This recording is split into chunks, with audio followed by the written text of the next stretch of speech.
Family Skeptical, Parenting Through Nonbelief. We're a married atheist couple raising two wonderful, strange children. We ask big questions, dissect weird parenting moments, and examine how society ignores or misrepresents families like ours. If you're any stripe of nonbeliever who's involved in raising children, welcome. You are our people.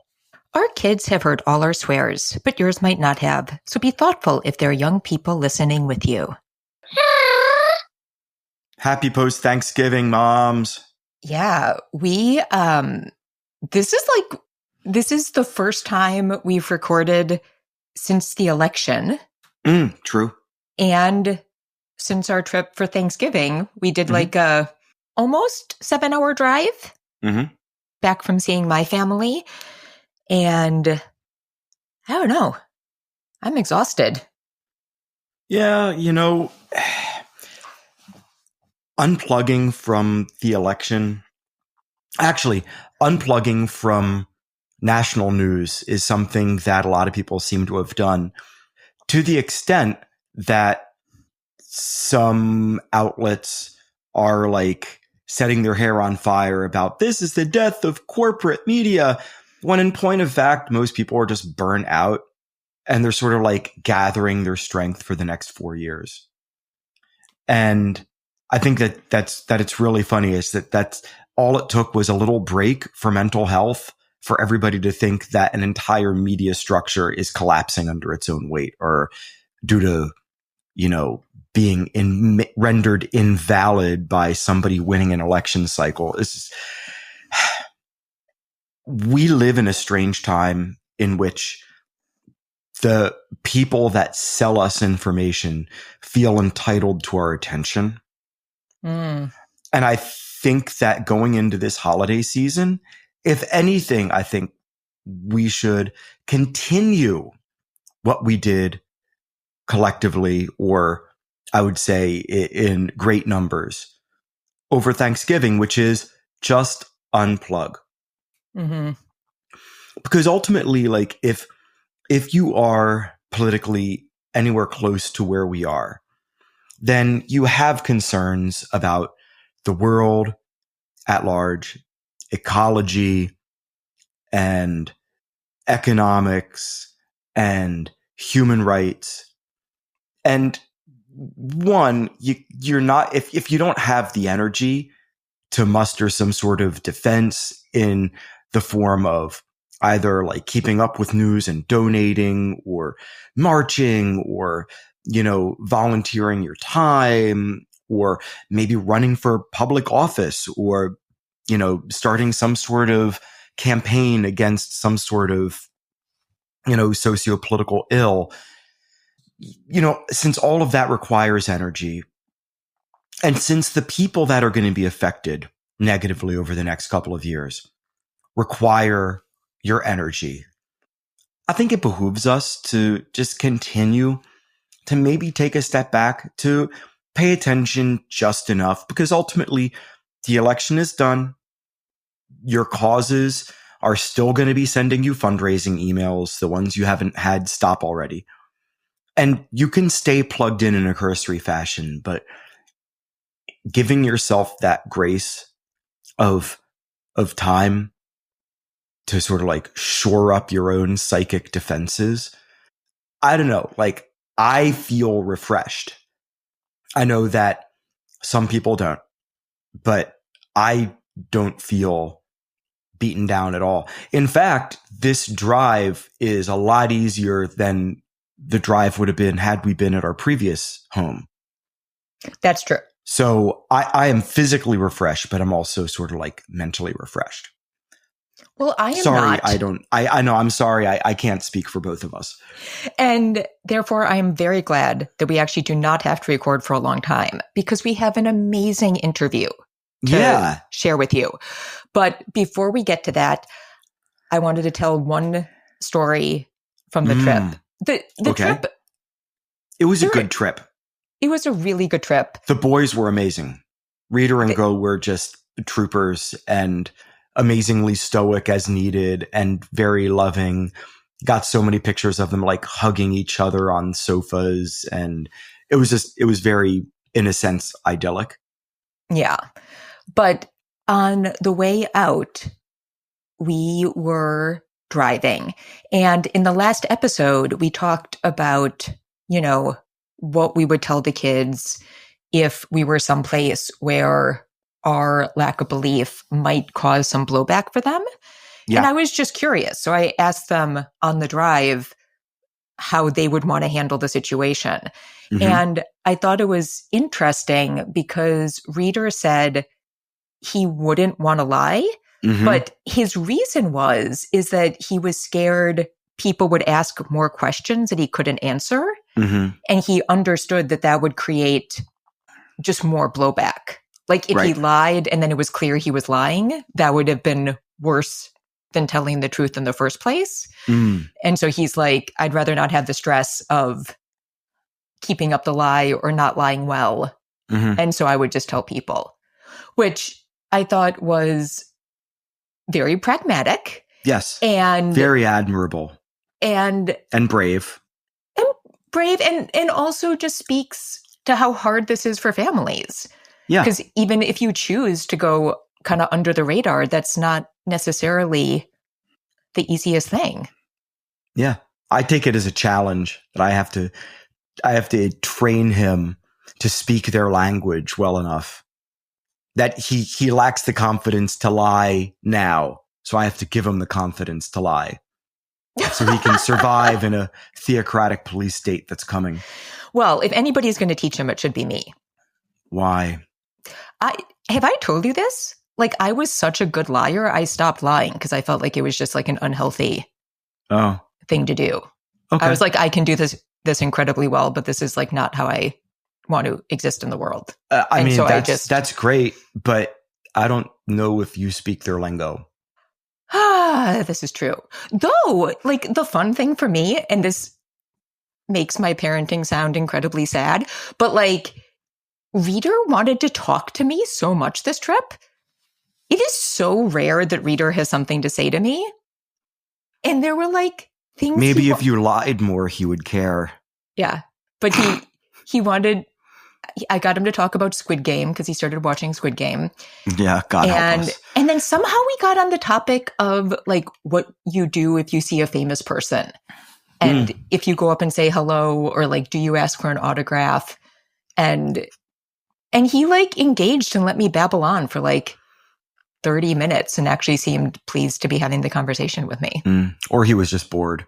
Yeah, very possible. Yeah. No, I heard the conversation. It was fun.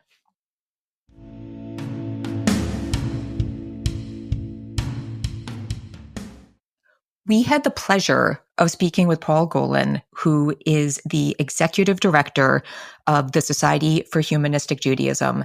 And this was such a lovely conversation. Paul has worked for nearly 2 decades with Jewish organizations, and now is doing amazing work with the society. This really spoke to me as a secular Jew. And I think a lot of people in my family are going to look forward to this one. So I'm going to be messaging people about it. Usually I'd go through a big intro, but Paul did an amazing job kind of walking us through his career while we were talking with him. So I will let him do that. And I might sound a little bit weird because I had all of the technical difficulties during this interview, and Paul was just a total gentleman for putting up with us. But check it out. I think you're going to like it. So, Paul, it is so wonderful to have you here. Thanks for having me. Yeah, we met back this year, at the beginning of the year, at the American Atheist Convention. And your talk was so great that Pops and I just knew we had to have you on the podcast. So to start things off, would you be interested in telling us your secular superhero origin story, how you became or realized that you were non-religious, and or how you decided to become a more active voice in the secular humanist community? Sure. I don't ever remember believing in the supernatural, but I do remember when I realized that I don't believe in the supernatural. And I was maybe 10 or 11, and it happened ironically at a Jewish sleepaway camp. I grew up. I love that. Like, this is, we shared the same origin story. Okay. Yay to religious camps for making all the atheists realize they're atheists. I don't think they would, they were I describe them as a Zionist indoctrination camp. They would not, they would say Jewish, and I don't think they would say religious, right? So that's a whole other separate conversation, is about Jews and being not religious, but being Jewish. But this camp, was upstate New York.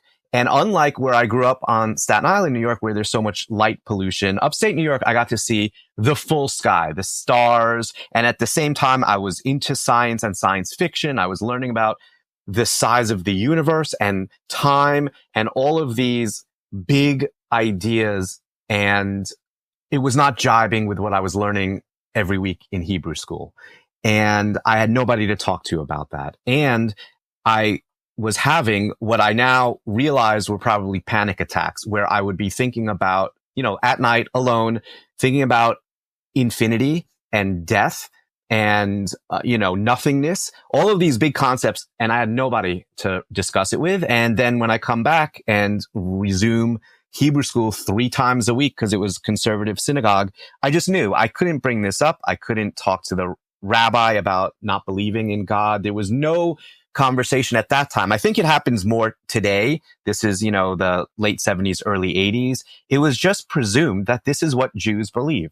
So it was alienating and isolating to know that I didn't believe, but I was still going through the motions in this religious community in preparation for my bar mitzvah. So I was very frustrated and thought I was going to drop this giant bombshell on my mom when I told her, now I'm like age 12 and just miserable about preparing for my bar mitzvah, which I describe as memorizing a bad song in a language I don't understand. Mm-hmm. And that was the Haftorah portion. I was using a cassette player, which you may have to explain to your younger listeners what that is, of a guy who recorded my Haftorah, and I was just memorizing, mimicking him. And I thought the whole thing was completely a stupid waste of time. And so I was going to drop this big bombshell on her, and I said, I'm not having a bar mitzvah because I don't believe in God. And she said, well, I don't either, and you're having a bar mitzvah.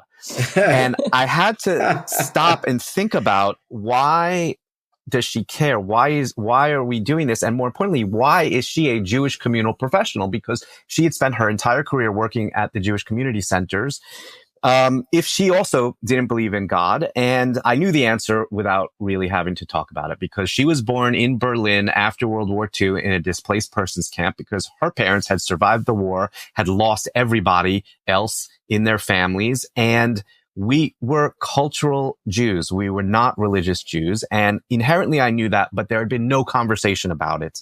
I look at photos of my grandparents with their multiple siblings, all of whom died in the war in the 1930s. And they were Bundists, which was the Yiddish secularist socialist movement in Poland. They're all in like these black t-shirts, turtlenecks, looking very serious in these photos.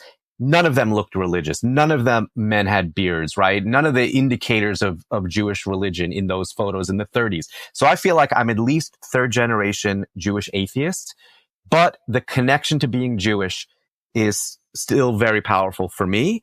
And I just, after bar mitzvah, it really was graduation out of Jewish religion, as it is for so many American Jews. And instead, I looked for other ways to connect to Jewish identity, Jewish ethnicity, Jewish culture, trying to be as open as I could about being atheist and secular. And then how did that, sort of turn into a career in this bigger part of your life? Oh, completely accidentally.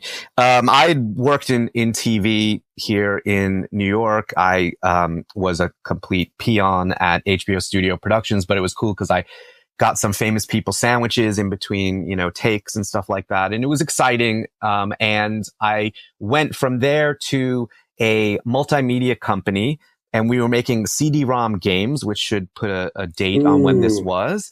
And we worked on this amazing game. And, but it was a startup company, one of the first to go public in what was being called Silicon Alley in Manhattan, and one of the first to go bankrupt when the game was not an absolute blockbuster and we had spent all this money. So I was out of work, and that's when this second career started for me in the Jewish community, because I went to a headhunter, and at the bottom of my resume, she saw volunteer work at the Jewish Community Center of Staten Island. And because you can't flat out ask in a interview, are you Jewish? But she saw JCC. She placed me at a foundation that was run by a major Jewish philanthropist.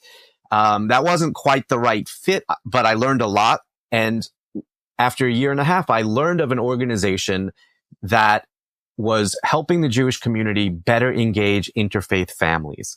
And that was right up my alley, because it was personal, and it related to my ideas around Judaism as a culture and an ethnicity, but not a religion. You know, monotheistic religions are exclusive, and culture is inclusive.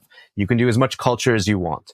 And I figured I was headed for intermarriage myself. I wasn't married at that time, but I am now, and I am intermarried. And so this was very much on mission for me. And I worked at that organization for 16 years in various titles. I think we did help move the needle in the Jewish community. I think the Jewish community is more inclusive. There's still a lot of work to do. But when I started, there was still debate about, should we welcome interfaith families? That debate outside of Orthodoxy basically is over. And the question now is, how do we do it? And so I'm glad that moved. I'm glad that there's greater acceptance. But I'm really glad now to be working in the Humanistic Judaism movement, where there are no barriers at all. There's no restrictions on what the partner who isn't Jewish can or can't do ritually, because again, once you remove the religious component and the privilege that provides for Jews alone over people who aren't Jewish, everyone can participate because it's a cultural, not a religious ceremony or ritual. And so I've been at the Society for Humanistic Judaism for 8 years now, and welcoming interfaith families is still very much part of the mission. And I'm just excited that we're able to do that in this cultural way, because I think most interfaith couples are either both secular or one is secular.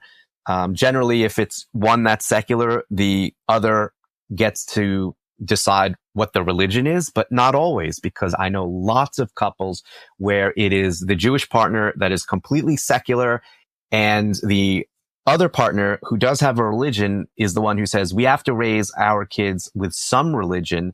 And then the secular Jew says, okay, then it'll be Judaism, right? So that sets up an interesting dynamic, because, and I've met with many couples in this scenario where the non-Jewish spouse is wondering, you know, like, how does this work if you are Jewish, don't have belief in the religious part of it, and now we're going to educate our kids religiously, but only in this, because you know, the Jewish partner can't tolerate having Christian believing kids, right? The couples where both are secular can do Christmas and Hanukkah. You know, there's no real conflict because Jesus is absent from most Christmas celebrations, right? Mm-hmm. So, you know, that is not the tension. The tension is, are you going to do the religious rituals of the other religion? And for a lot of secular Jews, that's intolerable. But if the spouse really wants religion in the household, then, you know, then they're going to say, all right, I'll do it if it's Judaism. So there are spouses of other religions who care so much about religion that they need it in their household, but they're willing to do a different one? When at my old organization, which no longer exists, sadly, but it was called the Jewish Outreach Institute, and then it became Big Tent Judaism. We created a program called the Mother Circle for women who were not Jewish, who were raising Jewish children. And we reached thousands of them. And it was remarkable because, first of all, it was in recognition that in America today, whether fair or not, and I think it's unfair, women generally still take the greater responsibility for the education of children. So we recognize that. And we also recognize that they, in many cases, were willing to forego their own religion but they wanted their kids to have some religion. And this happens now, certainly in the Reform movement. It's tens, if not hundreds of thousands of households where you've got somebody, a spouse, often the woman, at least 50% is probably higher Jewish man, woman from another background, raising Jewish kids, and these folks are not Jewish. And what some of the interesting feedback I heard, one piece was that they were amazed there's no God talk in their like Reform synagogue. I'm like, the first time I heard that, I'm like, that's odd, because like every fourth word of the liturgy is God. And like, no, of course, all the prayers mention God, but the rabbi never talks about it, right? The sermons are always about Israel or politics or something, meaningful for human existence, but never about our relationship with God. And, of course, we know the reason why, which is you're going to alienate all the non-believers sitting in front of you if you do that outside of the Orthodox community and maybe within the Orthodox community. Wow. That I love learning something new. This is like a whole community I didn't realize existed. Oh, yeah. That is fascinating. Yeah, because the only narrative that we ever really hear is kids are Jewish because of their maternal heritage. Right. And so the idea of just having a non-Jewish mother to Jewish kids, like not by adoption, or would they just be like marrying? Well, first of all, let me dispel that, because in 1983, the Reform movement accepted patrilineal descent as well as matrilineal descent. Actually, the Reconstructionist movement, which is even smaller, had gone first in, I think, 1979. Humanistic Judaism never had that. Our definition of who's a Jew is very different, which I'll mention in a moment. But the bottom line is that today in America, at least half, if not more, of American Jews will accept people as Jewish, regardless of which parent is Jewish.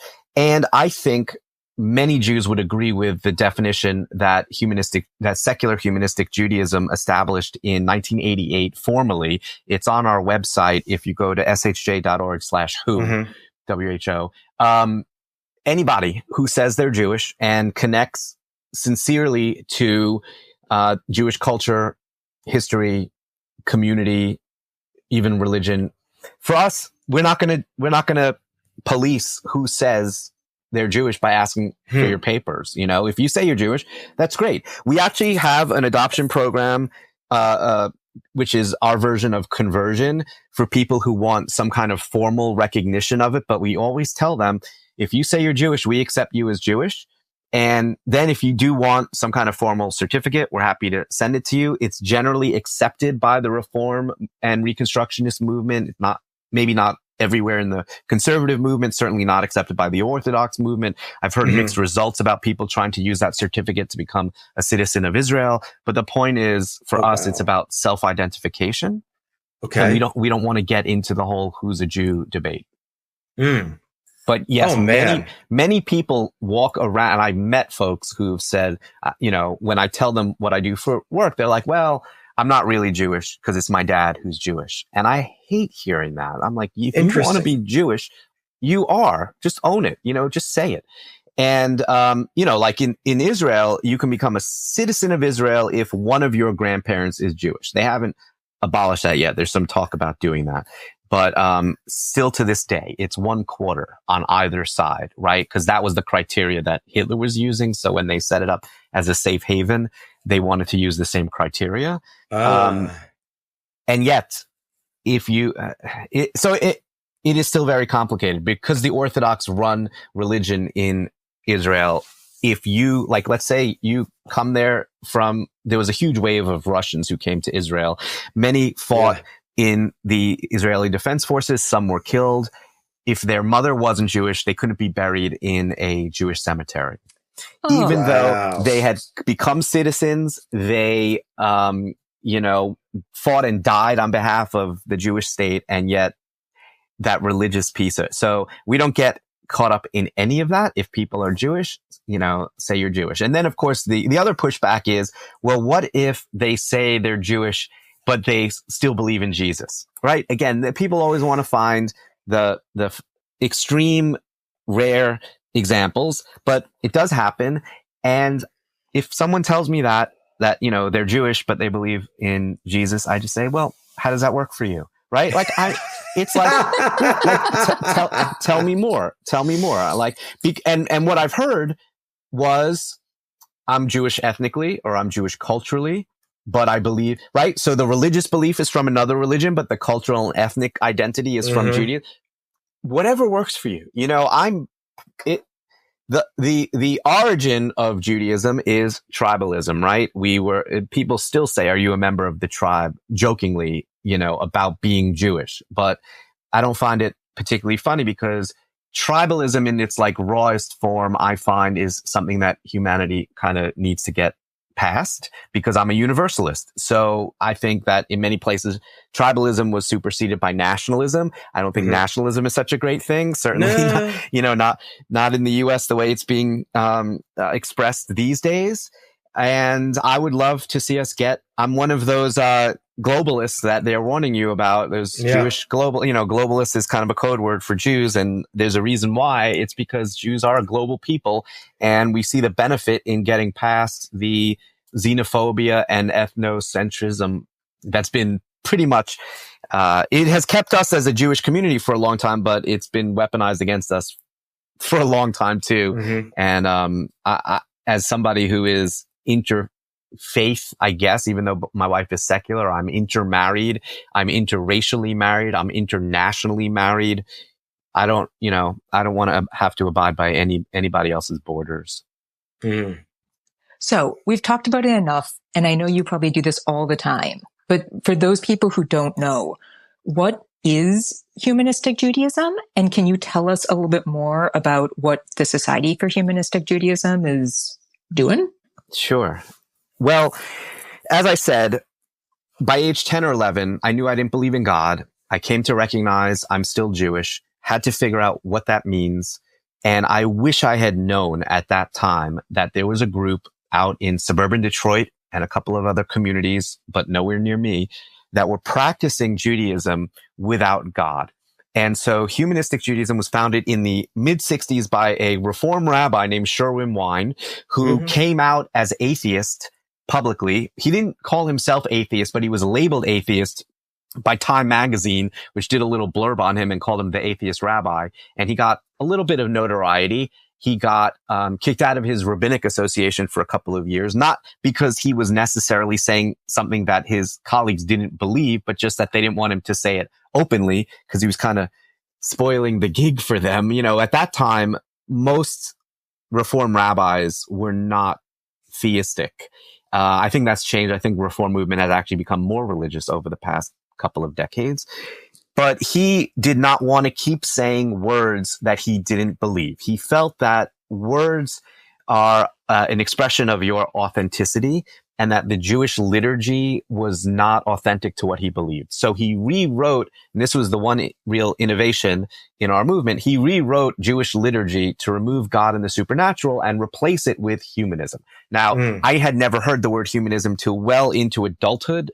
Sadly, annoyingly, I wish I had, because it described the ethical philosophy that I had just kind of come to on my own, which is that, first of all, the golden rule is the golden rule because it's in every society, and it is logic more than religion. Don't do things to other people that you don't want them to do to you. Makes a lot of sense. And it's the foundation for human society from way before it got written down. So those kind of ideas about what is best for most people, how do we treat other people, and so on, all of these ideas have already been codified in humanism without this threat of divine retribution if you don't do it. And so what he did was take the humanist philosophy that had already been out there. American Humanist Association, I think, is 90 years old, and overlay that on Jewish liturgy. So if you go, Humanistic Judaism, for folks who grew up Jewish, looks very similar. You will go to Shabbat services, right? The Jewish Sabbath. You will see in many of our communities rabbis. They will be reciting liturgy. They will be lighting candles. They will be saying blessings over bread. But the words that they're using don't thank God or mention God. They reference the benefits and values of a humanistic philosophy. If we're thankful for wine, it's because somebody made this wine, and so we want to be thankful that for the people who brought us this wine, not because it magically appeared. So that idea has enabled tens of thousands of Jewish households over the last 60 years to continue to celebrate Jewish holidays, find meaning in, like, for example, Yom Kippur, which is the Jewish Day of Atonement. And for humanistic Jews, it is not because we're afraid God is going to write us out of the book of life, which is the liturgy of that day. And we don't spend the whole day begging God for forgiveness, which is the liturgy, traditional liturgy for that day. Instead, it is a reflection of how did we do this past year and how can we do better in the coming year, which is just a universal approach to day of reflection and atonement and at the new year, which is, this is during the period of the Jewish New Year. So he enabled many families who didn't want to say those traditional words to continue celebrating Jewish holidays and life cycle events like bar and bat mitzvah, funerals, births, celebrations, and so on. For the sliver of Jews who really feel strongly about the words that they say, it was really relevant. For many other Jews who believe as we do, they may still be comfortable either being in synagogue settings because it's not about what you're saying. It's about lots of other things like the community, or they like the rabbi, or there's lots of reasons why people may belong to a synagogue and not believe in God. Many Jews don't belong to a synagogue at all, don't do anything Jewishly, religiously, and it may stem from their philosophy.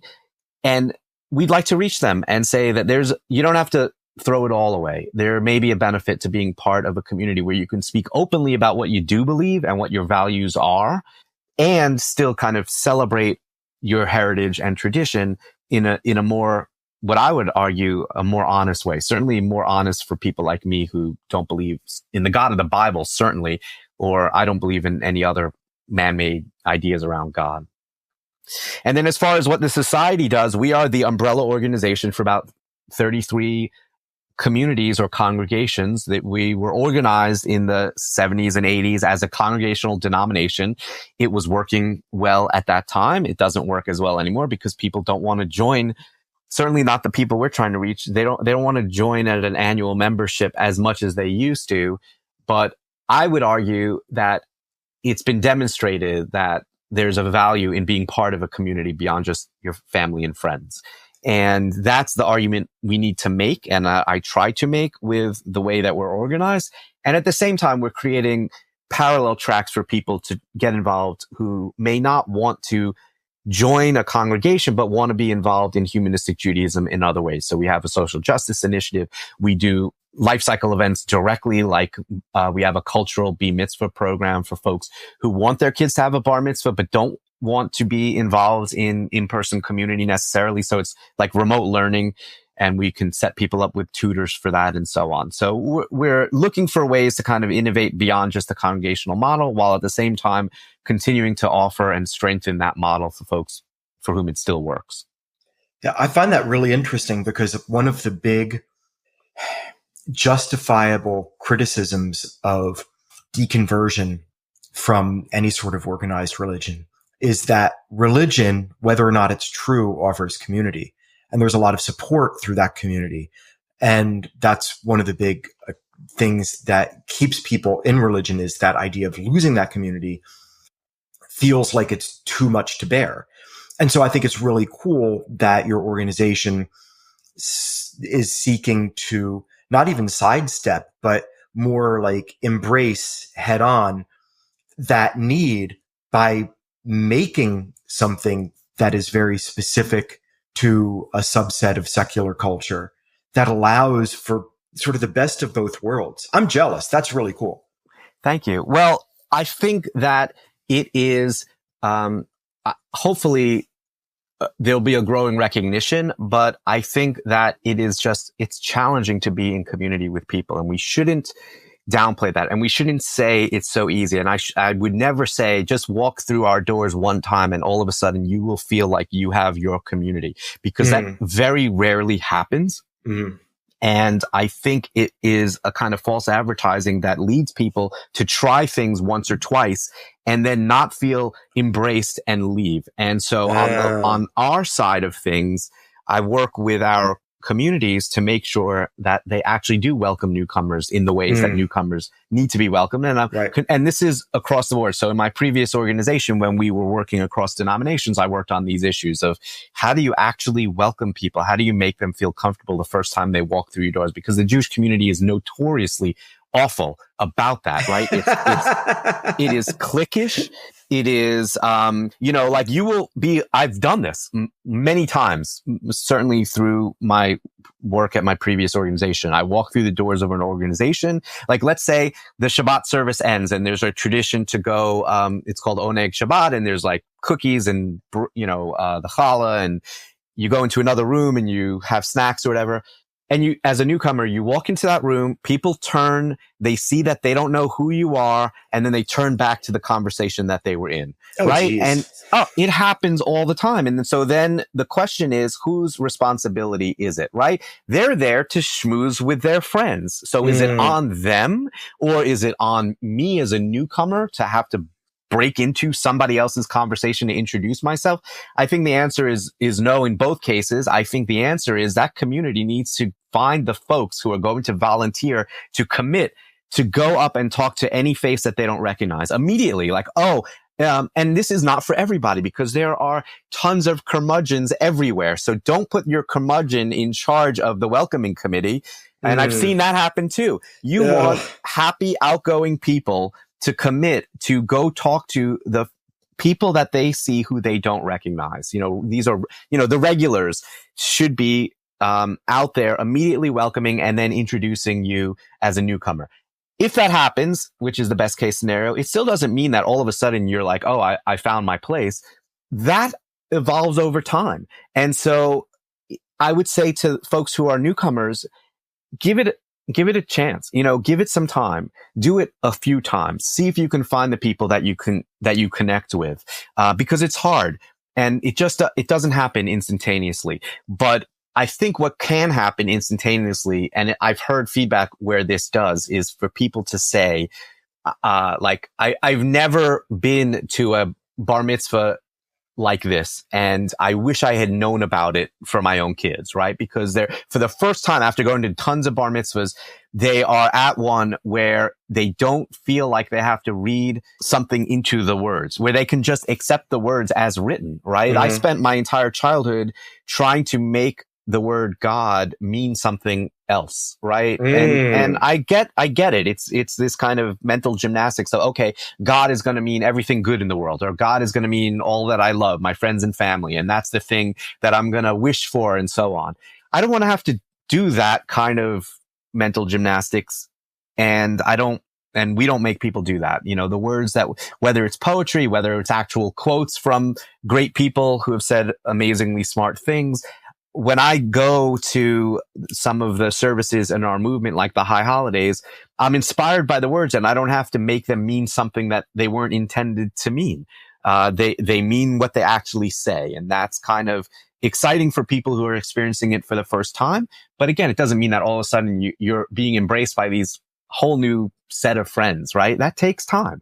So that's one of the great challenges of building community. And it's why I think secular folks have been challenged to do that. So there are secular communities and that are organized along congregational lines. Some of them have lasted for a really long time, like the ethical culture movement, which, if you know a little about them, they were actually founded by a rabbi's son, I think over 100 years ago. And, I think they do some really interesting stuff, but they really universalized it, right? So they didn't retain any culture from anywhere. They created something new. So that may be less sticky for some people. And then there are new groups that have sprung up, like Sunday Assembly. And I think that part of the challenge is the thinking that, community is just going to automatically become strong and powerful. And it takes a lot of work to do. But the other advantage that religion has that we don't is guilt and obligation. And that was a big part of the work that I did at my previous organization too, was to help the Jewish community understand that that is gone. People don't feel that anymore, right? People don't feel like they have to belong to a synagogue, even if they only go 3 days a year. There was an expression, 3-day-a-year Jew, because they only came, and it was all within 1 month. They came for the 2 services for Rosh Hashanah and the 1 for Yom Kippur. And they would be paying these synagogue memberships in the thousands of dollars because they felt this obligation. And that obligation is gone. And so now it has to be about meaning and community and value and benefit and all of those things. And that makes it harder for the organization, but it makes it way better when you actually accomplish it, and certainly better for the end user. But a lot of people have just left and are not coming back. And it's a real challenge, certainly in the Jewish community, to engage folks like that when they have been so turned off. And some of it is just sheer boredom. I was certainly bored out of my skull in Sunday school, but a lot of it is religion. You know, they don't want anything to do with religion. And some of it is really awful stuff, like rabbis who you grew up with, the rabbi who bar mitzvahed you, and then you go back with your spouse and have that rabbi tell you, I can't officiate at your wedding because your spouse isn't Jewish, which happens over and over and over again, continues to happen today, but happened in huge numbers in the 90s and 2000s. So those kind of things, once people are turned off, it's really hard to re-engage them. So that's also part of the work, is to say, we're doing things differently. I don't know. I find that so inspiring, because just thinking about the election just happened, right? And so I've certainly been thinking about ways to be in more community with other secular folks, because I feel like we're going to need to be talking about what's going on. And so just that reminder that it really takes work and it's not going to be easy, I feel is like such a powerful reminder for this time, because a lot of people have a lot of motivation, I think, right now. And to think about that moving forward is really helpful for me. It's not going to be easy. And in fact, it's going to be a lot harder. We are in a really cool position, I think, at the Society for Humanistic Judaism, because we do have our one foot in a different world each. So one of our feet is in the Jewish community, and we sit on what is called the Jewish Social Justice Roundtable. And if people Google that and look at the organizations that are involved in the Jewish Social Justice Roundtable, it's a network of organizations that care about progressive values and issues. And it includes all of the non-Orthodox denominations like Reform and Reconstructionism, but it also includes great social justice organizations like Bend the Arc and Jews for Racial and Economic Justice, and lots of other groups. And we're privileged to sit with them. And at the same time, our other foot is as a member of the Secular Coalition for America, which, if folks Google that, they can see a list of other amazing organizations in the secular organizing world, like American Atheists and American Humanist Association and Freedom from Religion Foundation, who are working on the same issues from a secular perspective. And what's remarkable is the Jewish organizing world, certainly on issues within the United States, the progressive Jewish organizing world and the secular organizing world has no daylight between it as far as the issues. Reproductive rights and LGBTQ equality, and even, I would say, secular education in public schools are all issues that we care about, and they all stem from separation of church and state.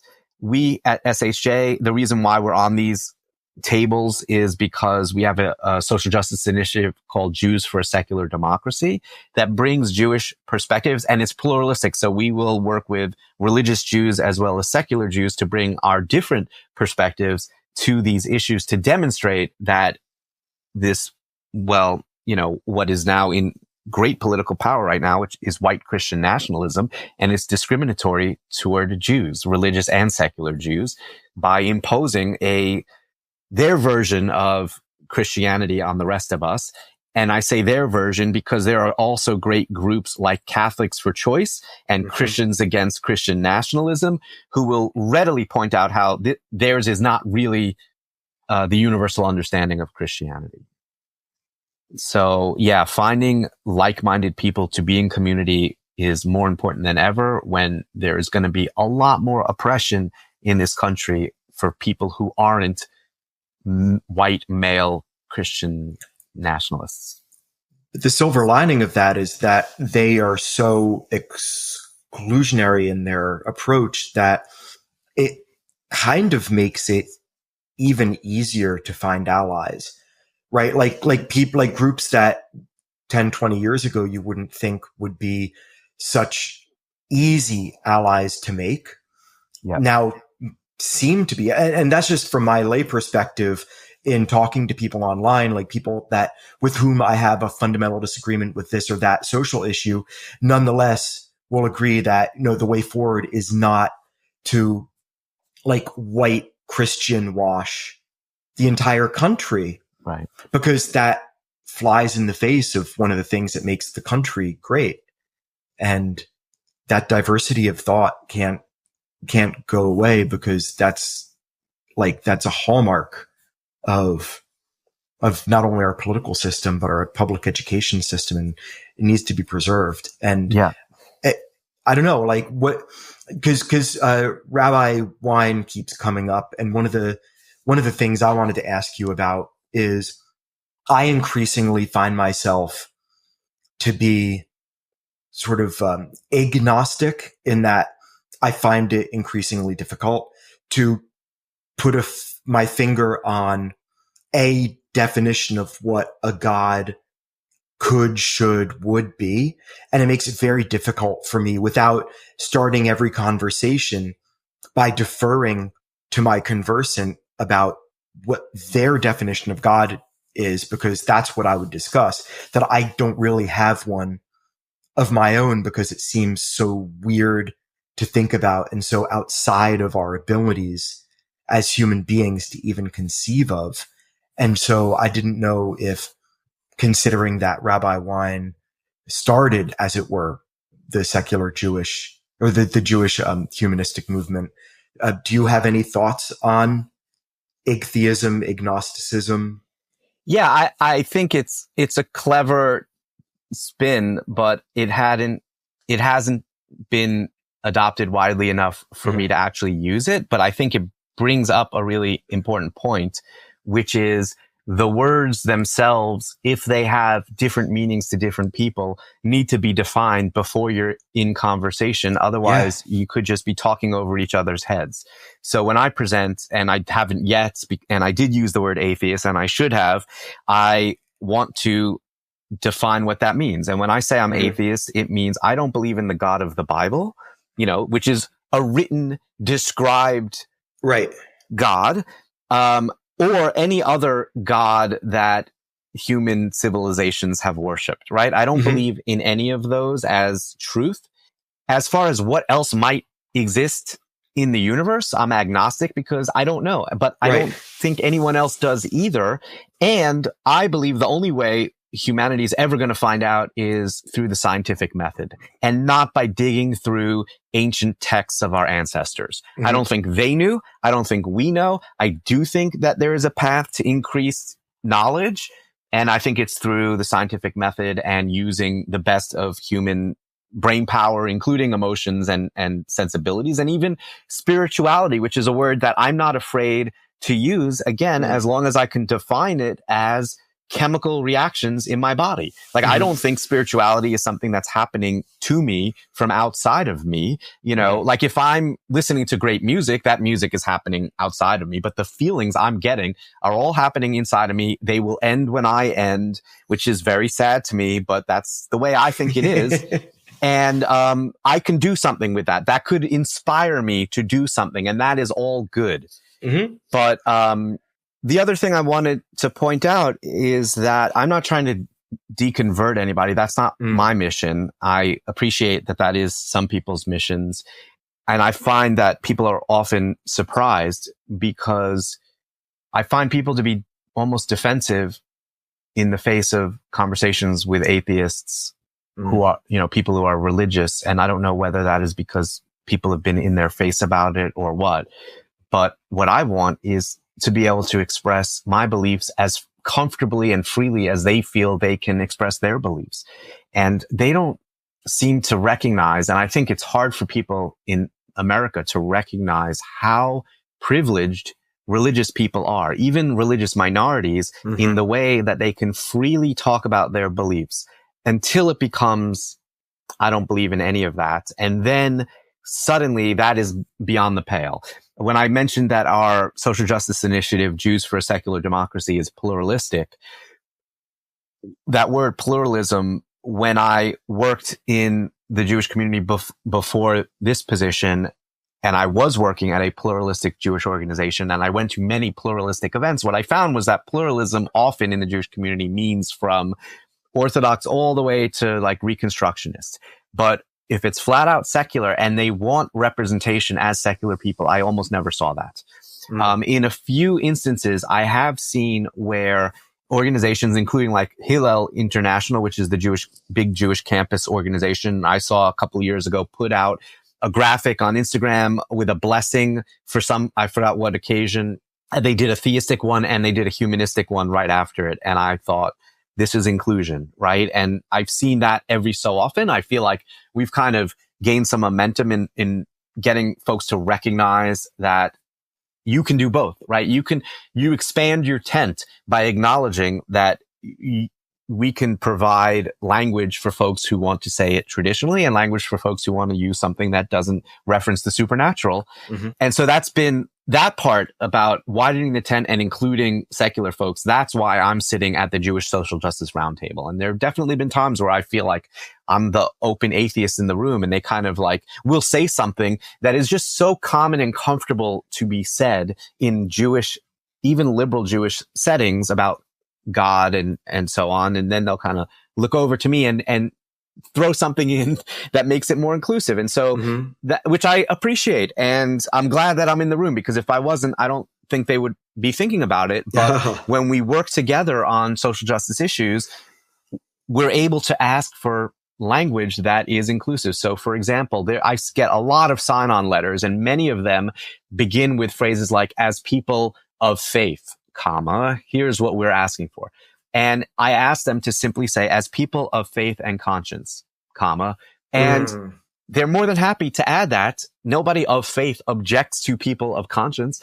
And so that allows us to feel included. In the Jewish community, there's often a reference to, because God created all of us in his image, as a way to be inclusive for LGBTQ equality. And I'm all for LGBTQ equality, but I can't sign on to something that states as fact, because God created us all in his image. So I asked them, will they edit that to say, because our tradition teaches that God created us all in his image. And that's a fact. So I can sign that because our tradition teaches that. I don't believe in that tradition, but it's factual to say that emerges from the Jewish tradition. So they make, in most cases, they make those edits. In some of the stuff, there are some lawsuits around abortion lately, since Roe v. Wade was overturned, that take a religious discrimination perspective.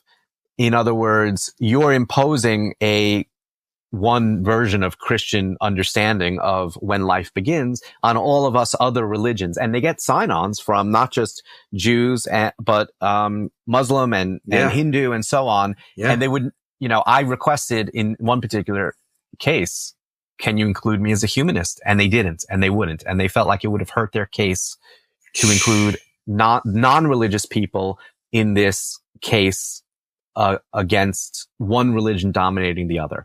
And that hurt. And I didn't sign on, obviously, which, I can play both sides of the fence and say, all right, I'm signing on as a Jew and as a religious minority as being Jewish, but I won't if I'm not included in the language. So still a lot of work to do on that front.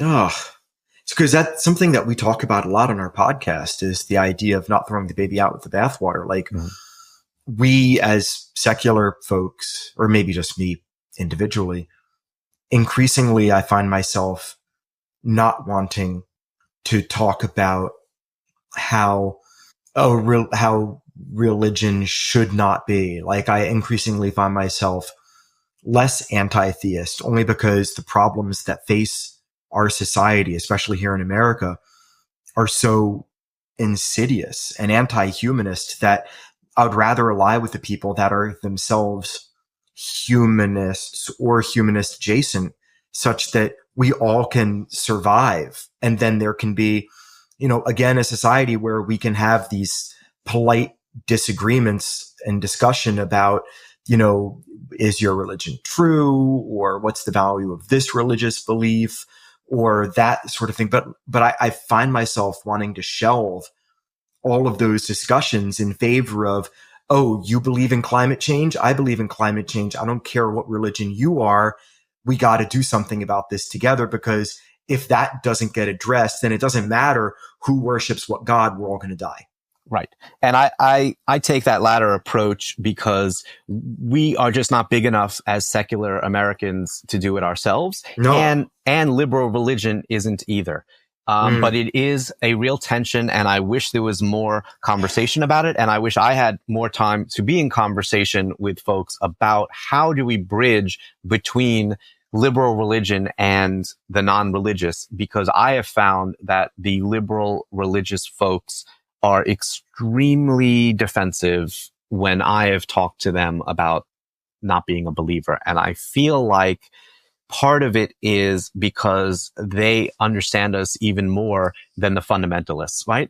We're aliens to the fundamentalists, but for liberal religionists, they're in first of all, they're almost as new as we are, right? There were no liberal religions pre-Enlightenment, and there were almost no secular people pre-Enlightenment. So this is all relatively new. And their mission, as I see it, is to retain a religion that they can live with, right? So they live with the uncertainty of a God that doesn't answer their prayers, right? It certainly, and I know much more about liberal Judaism than the other religions' versions of liberal religion, but I have wonderful conversations with my colleagues at Reconstructionist Judaism, or Reconstructing Judaism as they've rebranded, because they say that we're very much aligned theologically, but they still use all the traditional liturgy. And I've heard from some of their rabbis that it's a metaphor, and they want to retain the God language as a metaphor, and God can mean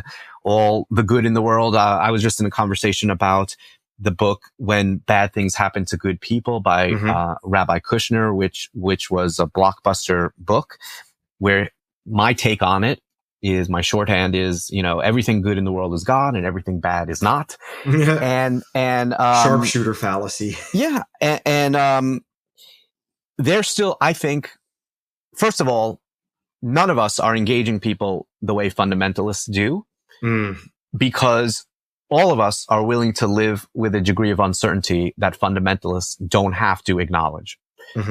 And for folks who are looking for certainty, fundamentalism is much more comfortable than either atheism or liberal religion, right? So so there's commonalities there that we can work on, but I do feel like we represent a real threat to liberal religions because I think they feel attacked. I think the other thing that's happening is there's a movement, right? So again, I'm much more familiar with it within Judaism, but I think this is what happens in other religions as well, which is we all started off as fundamentalists because before Enlightenment, religion was pretty hardcore everywhere. And then as people were able to leave the pathway that they take, maybe from fundamentalism to liberal religion to no religion. And certainly in the Jewish community, this has been studied, and nobody sheds more Jews than the Orthodox as a percentage, right? Something like 60% of American Jews who were born into Orthodox families are no longer Orthodox. So no other denomination has that kind of loss. Crazy. Yeah. And they go to conservative Judaism and Reform Judaism. And you can see the pathway that people are taking out. And the largest growing segment is no denomination at all, right? And that is not because they're fundamentalists. They're not on that side. They're on the other side of this equation of people leaving organized religion, but really going from the most extreme versions of religion through perhaps liberal religions and then out. And I think that is understood and seen as a threat for liberal religion. And I don't blame them, but I think we're all in the same boat as far as justifying, why are we doing this? You know, what's the benefit? Why would you bother? Why would you bother going to Reform Judaism any more than Humanistic Judaism? Like, we have our case to make. And I think for some people it's going to be compelling, but I think Reform Judaism has a case to make as well. And they have to make the case. Because like I said before, there is no obligation anymore for people to have to be part of a religious community. So it's got to be, the case to be made has to be based on meaning, right? Why do this? What benefit do you get out of it? How does it make life better, either for you or for your family or for the world at large, right? And so that's the arguments I want to be working along, is that this does make my life better. You know, having my kids experience the connection to the heritage that I experience is a benefit for me, and I think will be a benefit for my kids. At the same time, they are experiencing another amazing heritage, which is their Japanese heritage, right? Cool. My kids go to Japanese school on Saturdays, and it's pretty intensive for them. It's Japanese language study. Yeah. We go to Japan, you know, when there's no pandemic, we go once a year. Their grandparents are there. They talk to their grandparents in Japanese. And so they're very connected to that side of their heritage. But I know from, you know, understanding and reading about it that people who are half Japanese have a hard time in Japan often because they're not fully accepted. And I certainly know that people who are half Jewish have had challenges to try to be part of the Jewish community. And so my kids are going to exist both in two worlds and maybe in neither. One of the things I did even before I had kids was set up the Japanese Facebook page to connect anything I found that was some convergence between Jewish and Japanese, which you'd be surprised. There's quite a bit. And so maybe once or twice a week, I'll post another article. And, you know, there's not a ton of people out there who are looking for that. But for the folks who are, and now there's been other people who are even more involved than me. And frankly, you know, I'm the white Ashkenazic half of a Japanese couple. I'm not Japanese myself, but I would call my kids Japanese. There are now Japanese people who are taking it on themselves to do other things with that moniker, but it is a new identity that didn't exist 100 years ago. And now, you know, it's still a very tiny group of people, but I'm pretty confident there are more Japanese people today than at any time in human history. And it's lovely to be able to have both. And should my kids end up marrying somebody who are half Guatemalan and half Italian, then their kids will have 4 heritages to choose from, and, you know, whatever they find meaning in, or skip it all and go to France and engage, you know. So I think there is still always, at least in our lifetimes and maybe for another 100 years or more, a tension between who is ethnically full or real versus the people who love the culture. You know, I'll never be Japanese, obviously. And my engagement with that culture, though, is pretty deep. But I know people who are in way deeper than me, and they'll never be Japanese, but they are fully immersed in Japanese culture. And if that's what gives them meaning, then I'm all for it. And so that was going back to who's a Jew question. If you're fully engaged in it, then, and you want to claim it, then you can claim it. I could actually become a Japanese citizen. It would still be silly at that point for me to say I'm Japanese, I think. But I think that's something that it will take the Japanese 100 years or more to get past that. But Jews are working past it because there are now more intermarried households in America containing like one Jewish spouse, one non-Jewish spouse, than there are households with 2 Jewish spouses. And that's been the case. That's been the case for more than a decade now. You would never guess that from the organized Jewish community because they're not going to acknowledge it or serve those people as a majority. And many of those households have nothing to do with the organized Jewish community, whether they've been pushed out or chosen to leave. But it's the majority now. Intermarried households are the majority. There are more children of intermarriage in America today under the age of 25 than there are Jews with 2 Jewish parents. So what do you do with that? You know, this notion of you don't look Jewish is now completely absurd, right? I actually, look Jewish, based on those stereotypes, I may be able to pass for Italian, perhaps, but, because I grew up in Staten Island, but right. I would take pride, and I admit to this being like very ethnocentric, in having good Judar and being able to know when I walk on the streets of Manhattan who is and isn't, which is now, again, completely out the window and stereotyping and bad, right? And yet, and I have to give it up, and I am willing to give that up because my kids do not look Jewish, quote unquote, the way that old expression used to mean. And I want them to have a world in which they don't have to defend that. And in which, if they want to claim it for themselves, they can claim it for themselves. So they, on Sundays, they go to Jewish educational program near us. Saturdays, it's Japanese school. We have them way over program. They still get plenty of screen time, but, it's a lot, right? And it's because we want to engage on both aspects of our heritage. But lots of other families are not doing any of it, and maybe their kids will grow up and want it and have to discover it on their own, and hopefully we'll be there for them if that's what happens.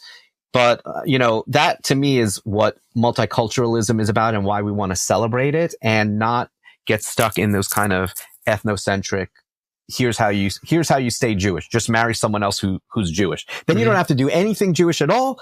And then you will retain your Jewish blah, blah, blah. I never bought into that. I think it's very destructive, and it's over.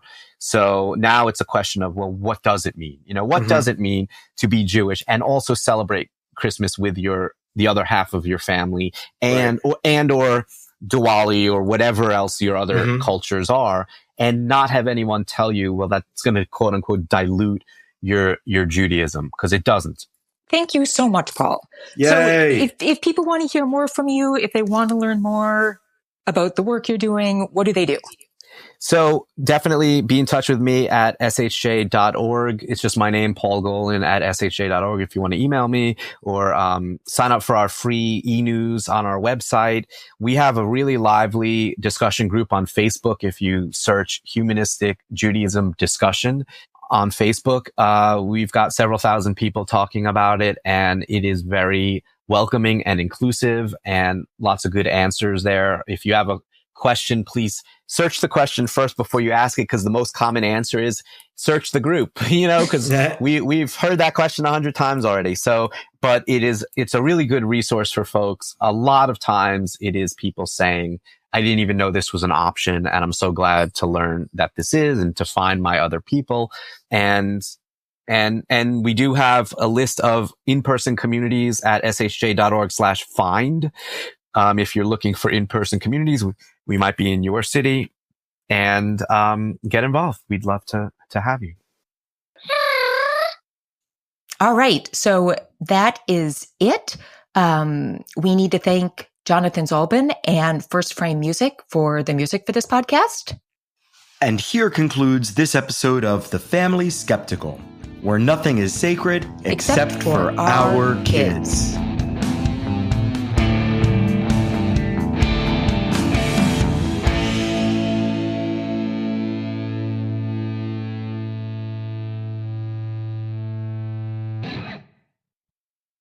I will get you the whole episode to listen to before it airs. So my mom was a journalist for a while, believes it's always better to get feedback. So I think you were amazing. You've done this a million times before. If you hear it and there's anything you want different or changed, I will do that. All right. I won't. There's nothing I said that I regret. Usually I regret it immediately. So I don't we have remember. A unicorn episode. Yeah, I don't remember saying anything I regret. I didn't. No. It's all right. Okay. Okay, great.